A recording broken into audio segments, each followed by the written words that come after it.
কামাখ্যা কুমারী আর আমাদের দুর্গাপুজো বা জগদ্ধাত্রী পুজো কুমারীর মধ্যে পার্থক্য হচ্ছে, দেখবে জগদ্ধাত্রী পুজো বা দুর্গাপুজোতে 1 থেকে 16 বর্ষীয় বালিকাদের বলা আছে, তাদের বিভিন্ন নাম আছে, তাই না?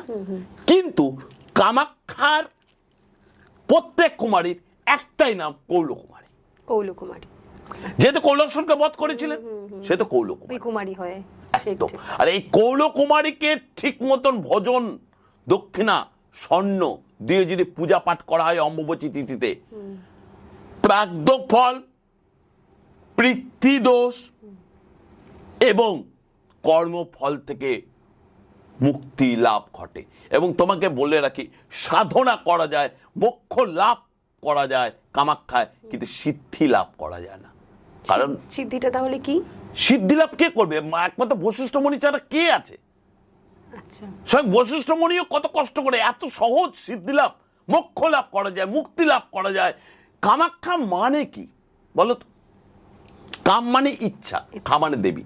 কামেশ্বরী কামাখ্যা হচ্ছে ইচ্ছার দেবী। তুমি মায়ের কাছে যা চাইবে তাই পাবে। আর তারা মানে পরিত্রাণ।